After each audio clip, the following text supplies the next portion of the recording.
ऐसे ही नवद्वीप में कौन है? गंगा जी।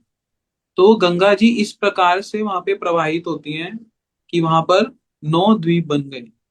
जैसे हम लोग जिसको बोलते हैं नवदा भक्ति।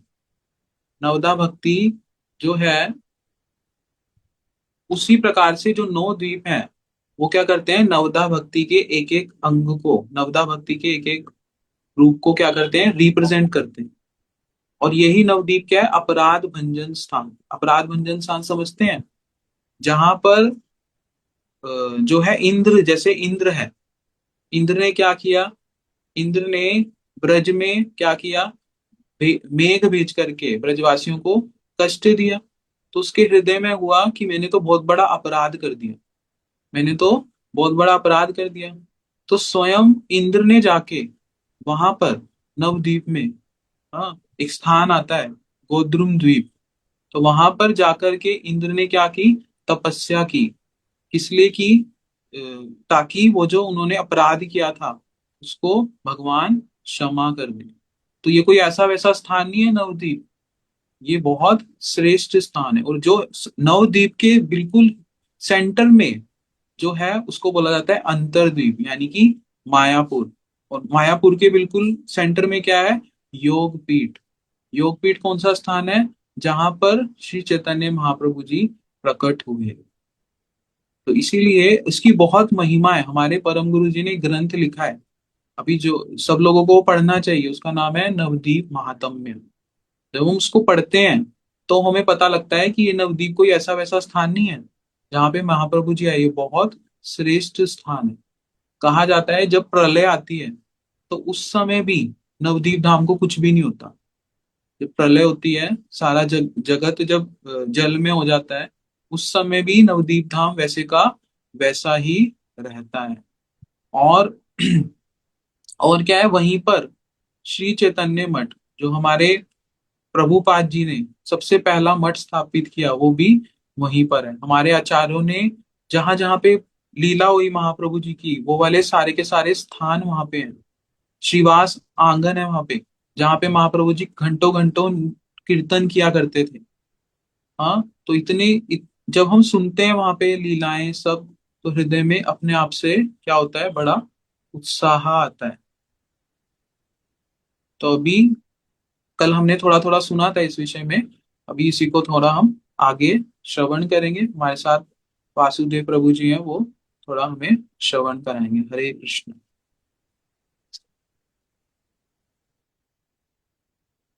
नाम नितिन प्रभु। हरे कृष्ण। हाँ, अभी क्या क्या हो गया? अभी तो मैंने जस्ट थोड़ा बताया था कि महाप्रभु जी के विषय में बताया था, नवदीप के विषय में, ग्रंथ क्यों पढ़ना चाहिए, ये वाला हम्म। थोड़ा सा बताया था। ठीक है। हम्म। ओम अज्ञानतिमिरान्धस्य ज्ञानञ्जनशलाकया चक्षुरुन्मिलितं येन तस्मै श्रीगुरुवे नमः। गुरुवे गौरचन्द्राय राधिकाय कृष्णाय कृष्णभक्ताय तद्भक्ताय नमो नमः। वाञ्छाकल्पतरुभ्यश्च कृपा सिन्धुभ्येव च पतितानां पावनेभ्यो वैष्णवेभ्यो नमो नमः। नमो महावदन्याय कृष्णप्रेम प्रदायते कृष्णाय कृष्णचैतन्य नामिने गौरत्विषे नमः। जय श्री कृष्ण चैतन्य प्रभु नित्यानंद श्री अद्वैत गदाधर शिव सदि गौर भक्त वृंद। बोलो हरे कृष्ण कृष्ण कृष्ण हरे हरे, हरे राम राम राम हरे हरे। श्री हरि गुरु वैष्णव की कृपा से हम श्री चैतन्य चरितामृत का पाठ कर रहे हैं, जो श्री कृष्णदास कविराज गोस्वामी जी द्वारा लिखित है। और हम अभी महाप्रभु की बाल्य लीलाओं का थोड़ा सा सूत्र रूप में वर्णन जो किया श्री कृष्णदास कविराज गोस्वामी जी ने, उसको श्रवण कर रहे हैं। कैसे महाप्रभु 48 ईयर्स के लिए इस जगत में रहे, उन्होंने लीला करी। और उनकी जो लीला है दो भाग में डिवाइड हुई, टू पार्ट्स में। पहला नवदीप धाम की लीला, और दूसरा फिर जो जगन्नाथपुरी धाम में वह चले गए। पहले पार्ट वाली को कहते हैं आदि लीला, 24 ईयर्स के लिए हुई। और नेक्स्ट 24 ईयर्स के लिए महाप्रभु ने संन्यास ले लिया था, और वो सारी लीला नीलाचल अर्थात जगन्नाथपुरी धाम में हुई। ये हम लोग श्रवण कर आए हैं। और विशेषकर हमने सुना कि ये सारी जो लीलाएं हैं, इसमें महाप्रभु का जो उद्देश्य रहा वो सबसे भगवान का नाम कराना उद्देश्य, कृष्ण नाम। महाप्रभु का जब जन्म भी हुआ तो उस दिन ग्रहण लगा था, कौन सा, चंद्र, सूर्य ग्रहण नहीं, चंद्र ग्रहण लगा हुआ था। चंद्र ग्रहण के कारण सभी भक्त लोग हरि बोल भगवान का नाम संकीर्तन कर रहे थे।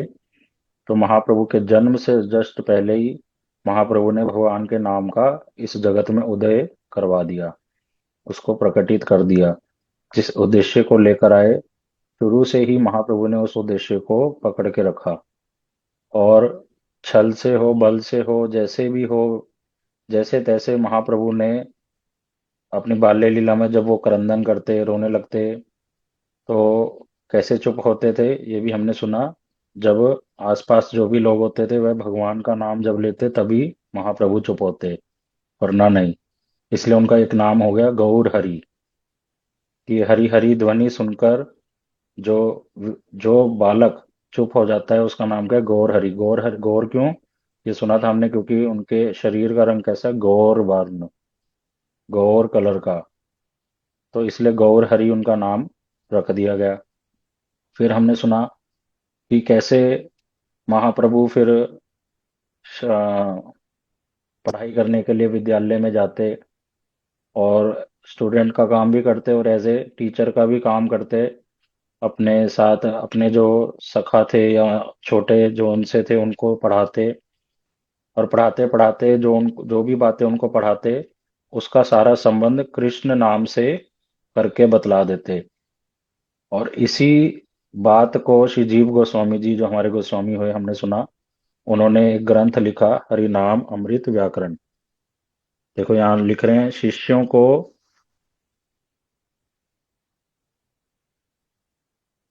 व्याकरण सूत्र, शिष्यों को व्याकरण सूत्र, उसकी वृत्ति और टीका पढ़ाते समय कृष्ण नाम का तात्पर्य ही शिष्यों को सिखाया करते थे।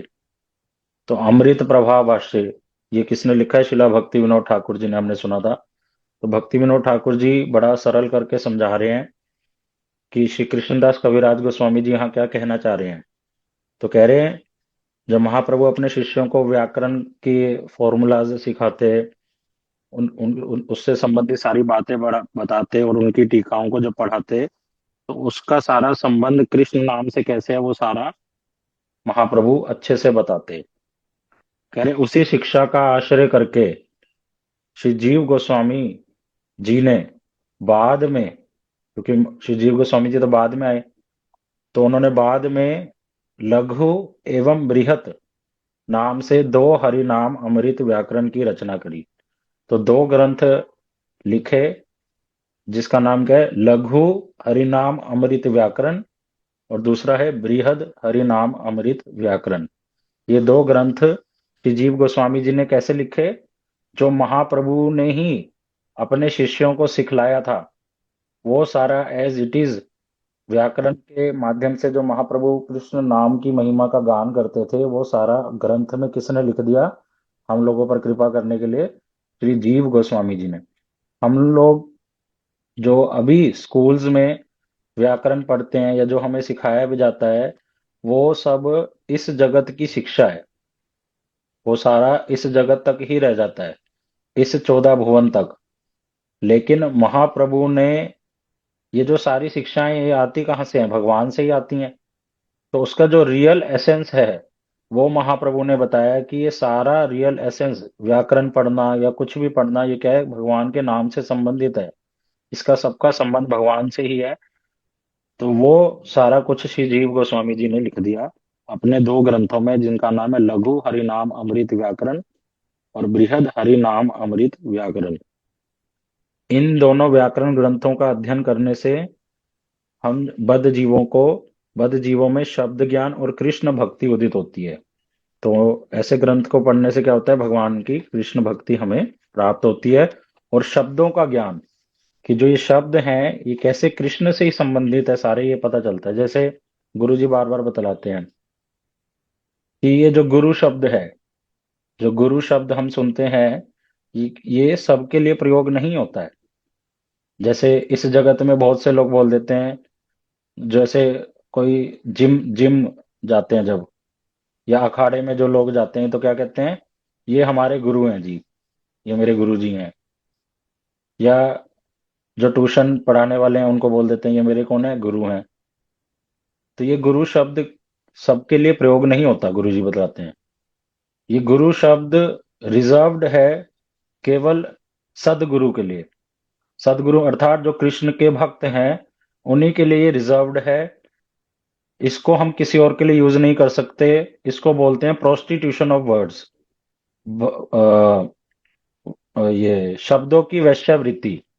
इसको माधव प्रिय प्रभु जी समझाते हैं। जैसे संन्यास शब्द है, संन्यास शब्द आज ही पता नहीं कोई न्यूज में आ रहा था, किसी ने संन्यास ले लिया खेल कूद में से, किसी ने, पता नहीं, मैंने उसका स्क्रीनशॉट भी लिया। एक मिनट में देखता हूँ।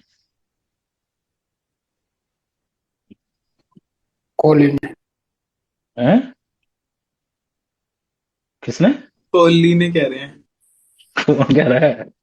मजाक कर रहा अच्छा, एक मिनट।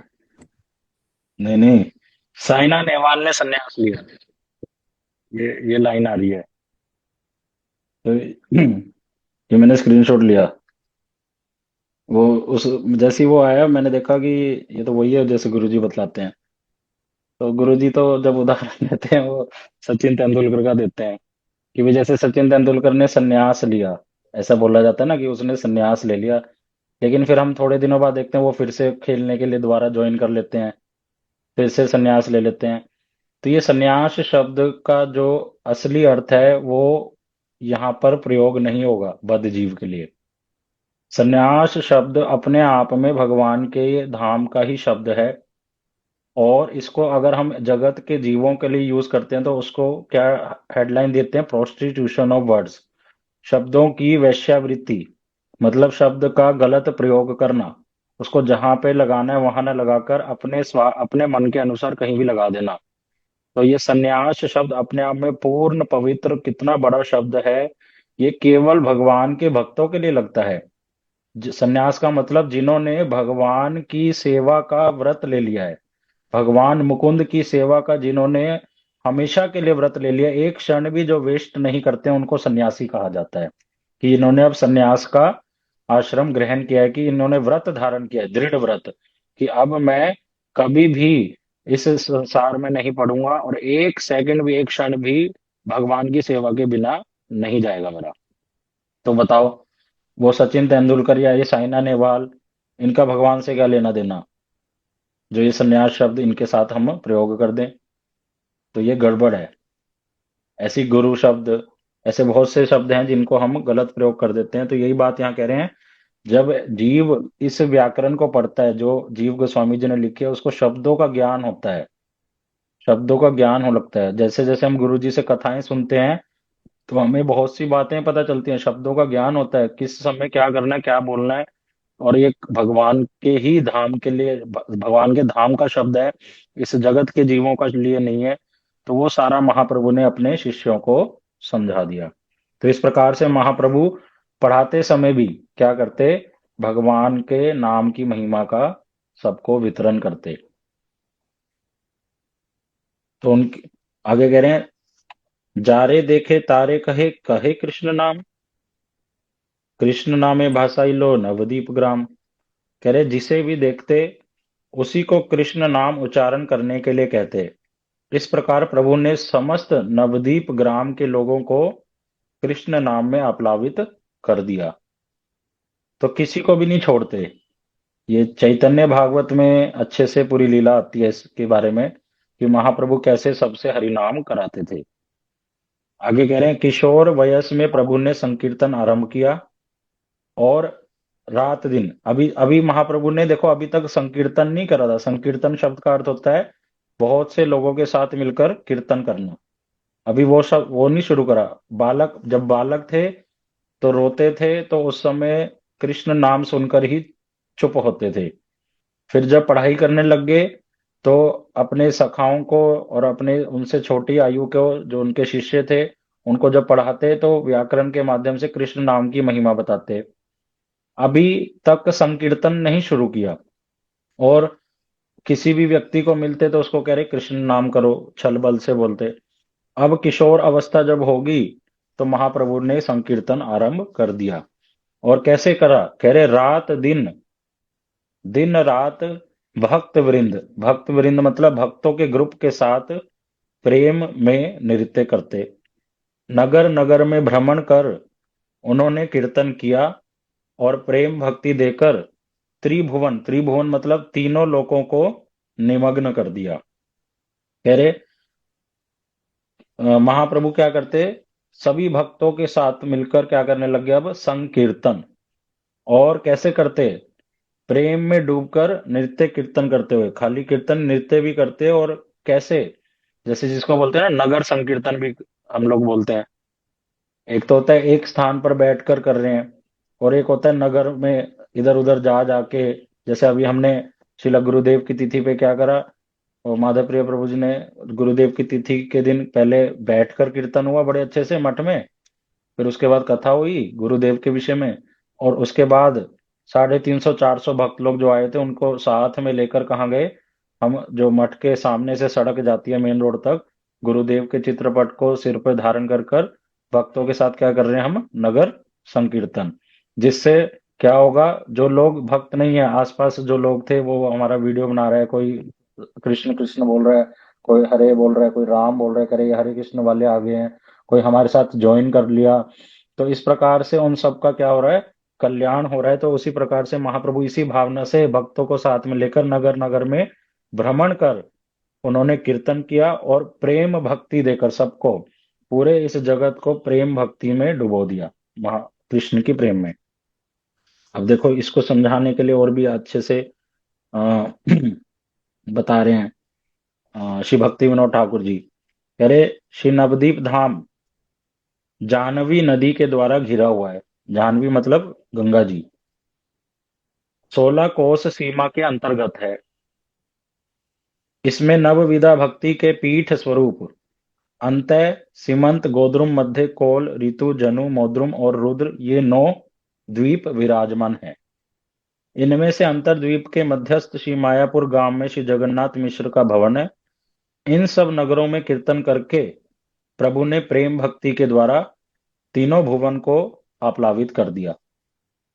क्या श्री भक्ति विनोद ठाकुर जी बतला रहे हैं कि ये नवदीप धाम, अर्थात नवदीप धाम का मतलब है 9 द्वीप जहां पर हैं। हम लोग सुबह शाम मंगल आरती और संध्या आरती में जय ध्वनि भी देते हैं कि अंतरद्वीप की जय, सीमंत द्वीप की जय, गोद्रुम द्वीप की जय, मध्य द्वीप की जय, कोल द्वीप की जय। ऐसे उन द्वीपों के नाम है अलग अलग। और ये द्वीप कैसे आए? वो गंगा जी ऐसे बहती है कि उ, उस स्थान को 9 द्वीपों में, 9 आइलैंड्स में डिवाइड कर दिया है उसने। और इन 9 आइलैंड्स में ही महाप्रभु क्या करते थे, 9 द्वीपों में जाकर, जिनके अलग अलग नाम है, जाकर क्या करते हैं, नगर भ्रमण, नगर संकीर्तन करते, और सभी को भगवान के नाम में डुबो देते। इस प्रकार से श्री भक्ति विनोद ठाकुर जी और श्री कृष्णदास कविराज जी हमें बतला रहे हैं महाप्रभु कैसे नगर संकीर्तन उन्होंने आरंभ किया और भक्तों के साथ कीर्तन करते। अब आगे कह रहे हैं,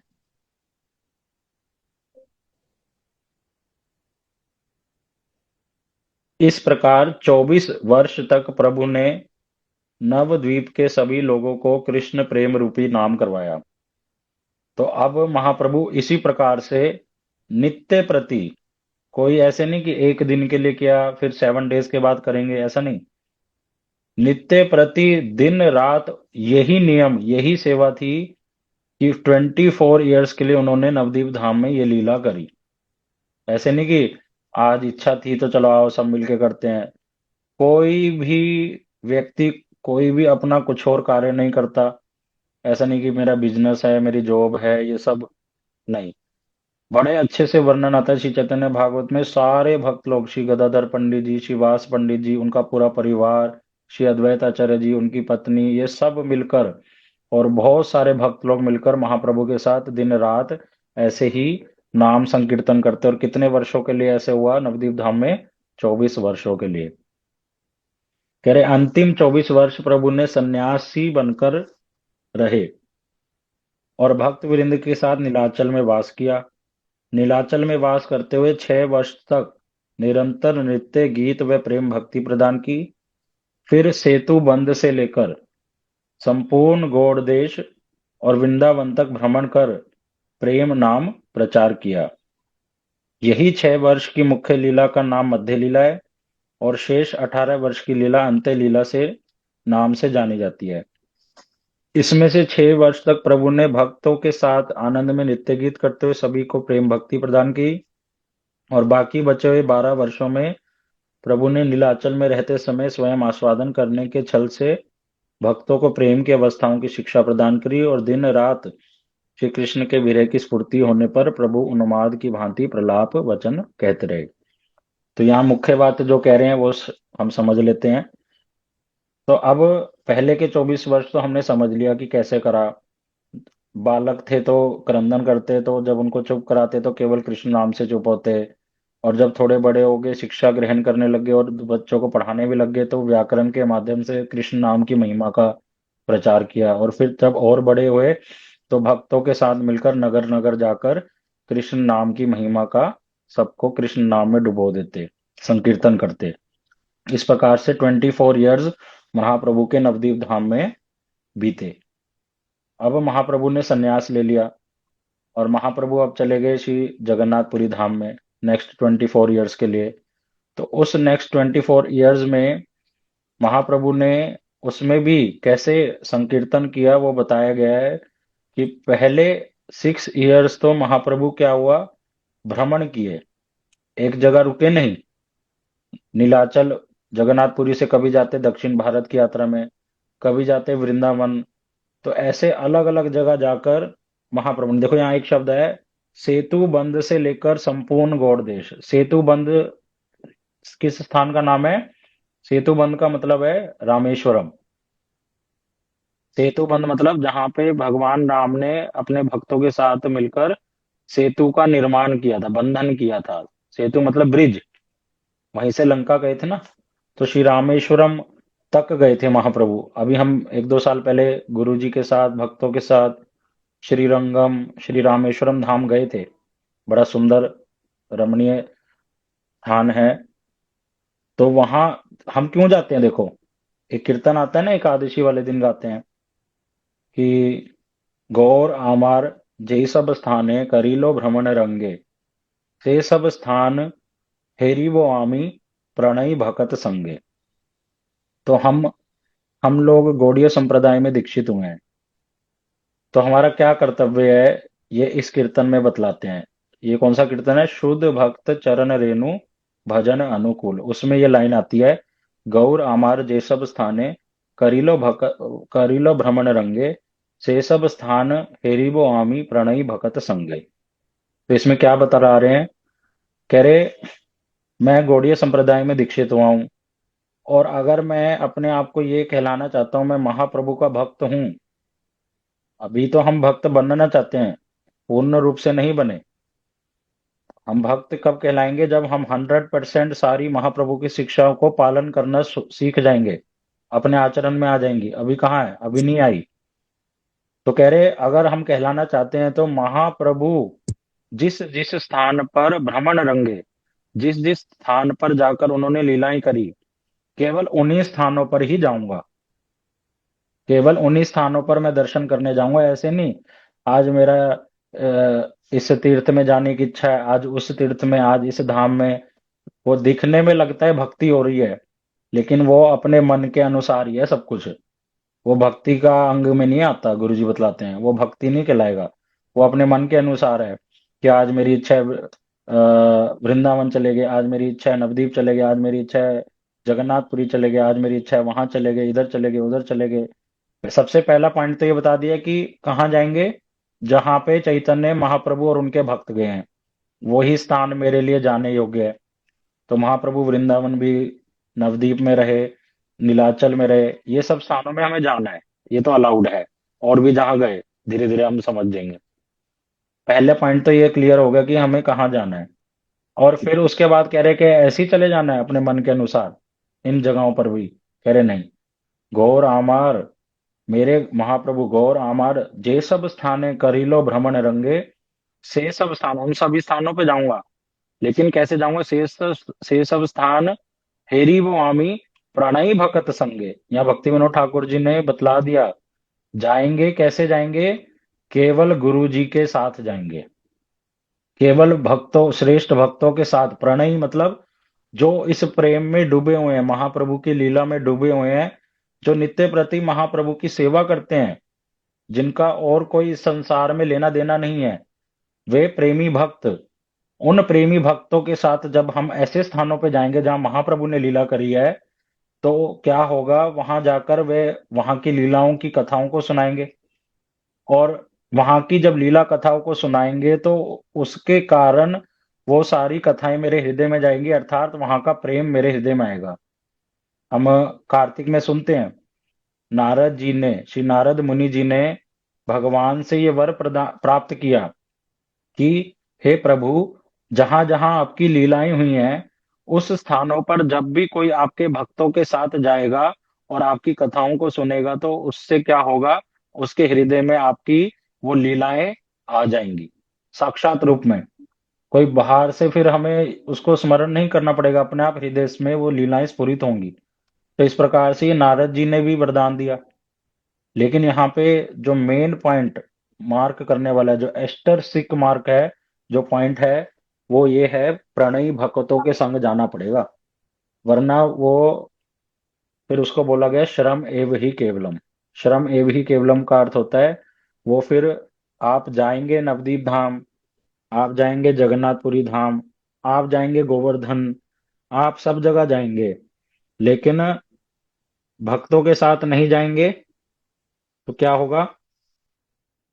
वहां पर जाकर वहां के, देखो, दोबारा से सुनो इसको। पहला तो बोल दिया, महाप्रभु जिस स्थान पर गए हैं उन्हीं स्थानों पे जाना है, उन स्थानों को छोड़कर कहीं और नहीं जाना। ठीक है, वो वाले स्थान में मैं जाऊंगा ही नहीं। जहां पे मेरे महाप्रभु और मेरे गुरु जी लेकर जाएंगे उसी स्थानों पर मैं जाऊंगा। पहला तो ये होगा। और फिर दूसरा क्या, इन स्थानों पे मैं अपने आप चला जाऊंगा, अकेले चला जाऊंगा? तो वहां पर बतला रहे नहीं, वहां जाने से फायदा नहीं होगा, परिश्रम मात्र हो जाएगा। वो देखने में लगेगा आपको कि आप भक्ति करके आ गए हो, लेकिन छोटा सा कुछ फल मिल जाएगा उसका। लेकिन जो अपने गुरुजी के साथ जाने में और श्रेष्ठ भक्तों के साथ जाने में जो फल मिलना था, उसमें डिफरेंस आ जाएगा। वो पहले वाला जो मैं अपने आप चला गया, वो मेरे मन के अनुसार है कि आज मेरी इच्छा हो रही है वृंदावन जाने की, तो चले गए, और गोवर्धन जाने की गोवर्धन चले गए, नवदीप जाने की इच्छा हो रही है वहां चले गए, जगन्नाथपुरी जाना है वहां चले गए। बहुत से ऐसे स्थान है वहां पर मैं चला गया, लेकिन वो पूर्ण भक्ति के अंग के अंदर नहीं आएगा। उसका छोटा सा कुछ फल मिल जाएगा, लेकिन अगर उसका पूरा फल चाहते हैं हम, तो वो श्री भक्ति विनोद ठाकुर जी ने कहा, प्रणयी भक्तों के साथ जाना होगा, गुरु जी के साथ जाना होगा। और ये जो शिक्षा है, ये हम लोग सोच सकते हैं, समझ सकते हैं कि कितना हम पालन करते हैं, सब अपने अपने लेवल पर, कि मैं कितना कर पाता हूं। मैं इससे अच्छा तो बल्कि नहीं जाऊंगा। इससे अच्छा क्या है, मैं जाऊंगा ही नहीं। उसमें ज्यादा कृपा होगी, मेरे गुरुजी ने जो मेरे को शिक्षा दिया उसका, घर पे रहकर या जहां भी हूं मैं, जैसी भी अवस्था में हूं, मठ में हूं या जो भी जहां भी हूं, उसका पालन करूंगा। वो उससे जो मेरे को लाभ हो जाएगा ना, बल्कि वो धाम में जाने से प्राप्त नहीं होगा अपने मन के अनुसार। तो ये अनुगत्यमय जीवन है भक्ति। इसमें ये नहीं कि जो मठ में रहते हैं उन्हीं को अनुगत्य करना होता है। मठ में रहने वाले का, मठ से जुड़ने वाले का, हर व्यक्ति का ये कर्तव्य होता है, वह गुरु जी से ही पूछ के अपने सारे कार्यों को करे। इस प्रकार से अभी समय हो चला है, आज हम यहीं रखते हैं। तो महाप्रभु ने नेक्स्ट जो 24 ईयर्स संन्यास लेकर क्या करा, पहले 6 ईयर्स, जो लास्ट के 24 ईयर्स में से जो फर्स्ट 6 ईयर्स हैं, उसमें क्या करा, अलग अलग जगहों पर जाकर, कभी दक्षिण भारत कभी वृंदावन जाकर भगवान के नाम का प्रचार किया।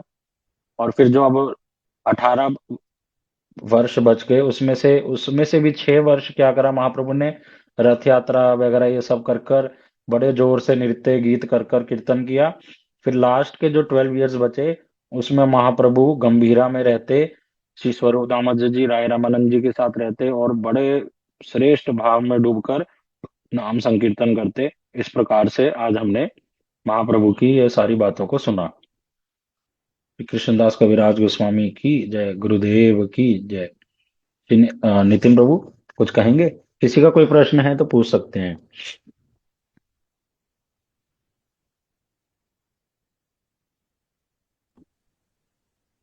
हरे कृष्णा।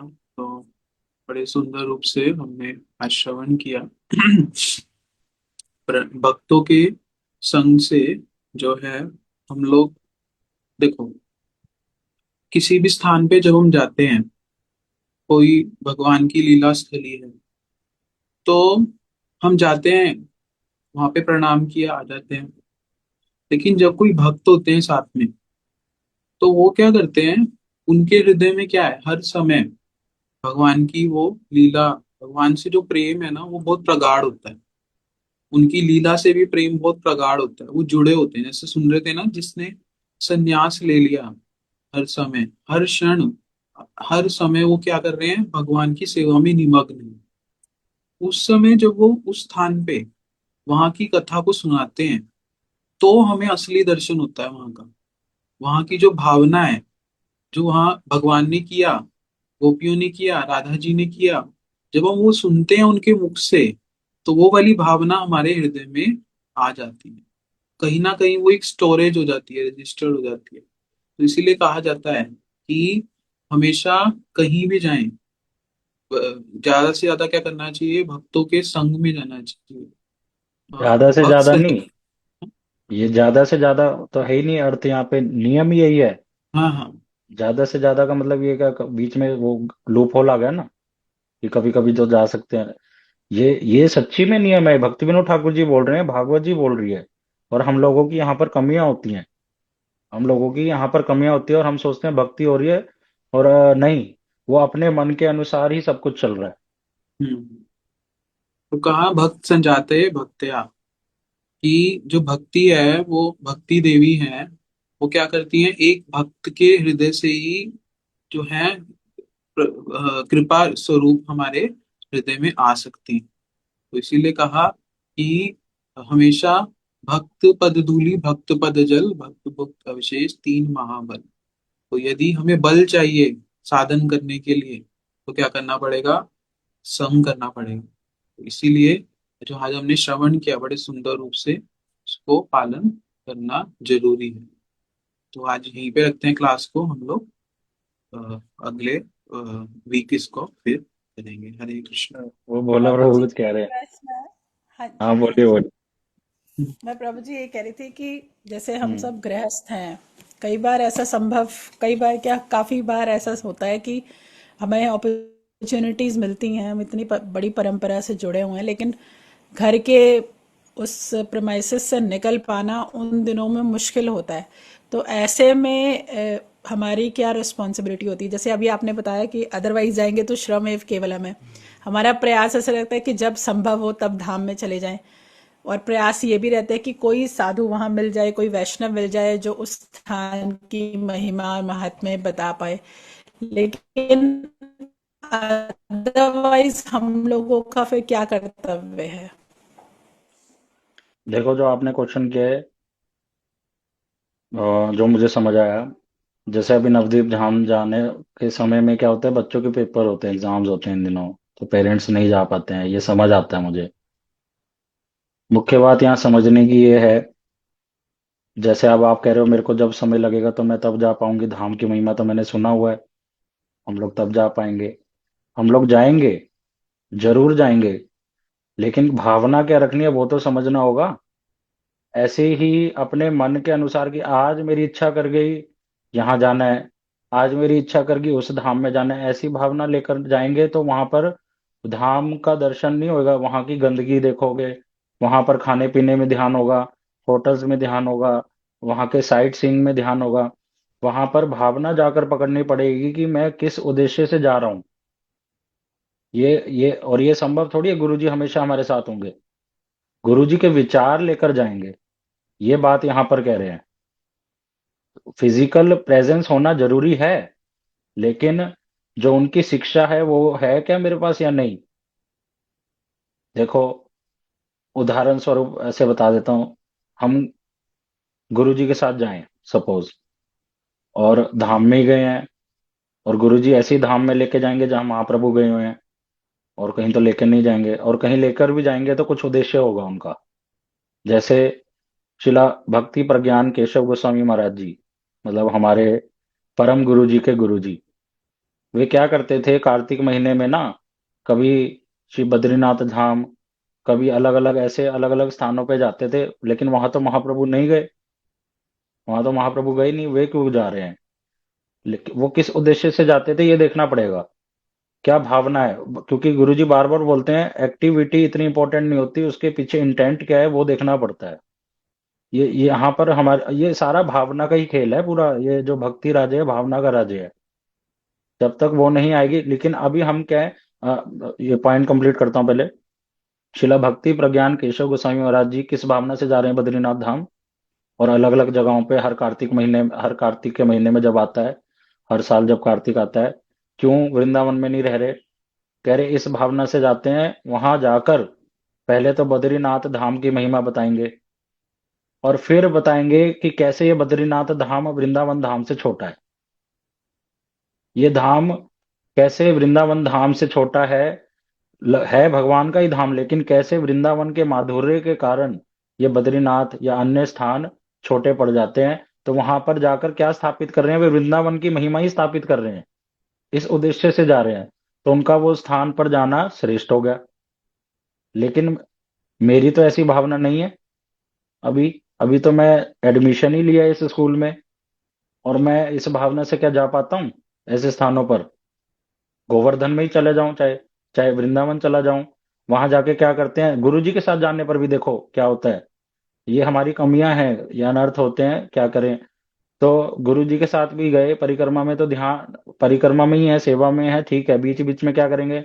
इधर होटल में खा के आ गए, उधर होटल में खा के आ गए, और और कभी कभी कुछ कर दिया, कभी अपने मन के अनुसार ये कर लिया, तो ये परिक्रमा थोड़ी हुई, ये धाम दर्शन नहीं हुआ। उतने ही परसेंटेज में हुआ जितना मैंने गुरुजी की सेवा करी। 100% दर्शन उसी को कहेंगे जो गुरुजी के विचार के अनुसार जाके दर्शन करेगा। तो अभी तो उस लेवल पर हम आए नहीं ना। और अगर अभी जाना भी पड़ जाए, जैसे आपने बोला कि हमारे पास समय नहीं है, और ऐसा होता भी है, तो हम किसी ना किसी भक्त को तो ढूंढेंगे ना, वहां से कथा कीर्तन श्रवण करेंगे। ऐसे फिर जाकर तो वो श्रम साइट सीइंग हो गया, एक तरह से टूरिस्ट प्लेस की तरह हो जाएगा। और ऐसा हो ही नहीं सकता, ध्यान इधर उधर जाएगा ही नहीं। अभी हो सकता है हम में से कोई ऐसे भक्त हों, मैं नहीं ऐसा कह रहा, पर मेरी ऐसी स्थिति अभी नहीं है कि मेरा मन पूरा भगवान के धाम में जाकर भगवान में लग जाए, ऐसा नहीं हो पाता है। तो वो पूरा धाम दर्शन उसको नहीं कहा गया। ये बात समझने की है। ऐसे कई सारे पॉइंट्स इसके अंदर अंदर आते हैं। तो इस प्रकार से ये बात है। ठीक है नितिन बाबू। जी प्रभु जी, थैंक यू, धन्यवाद, प्रणाम। हरे कृष्णा। धन्यवाद। हरे कृष्ण।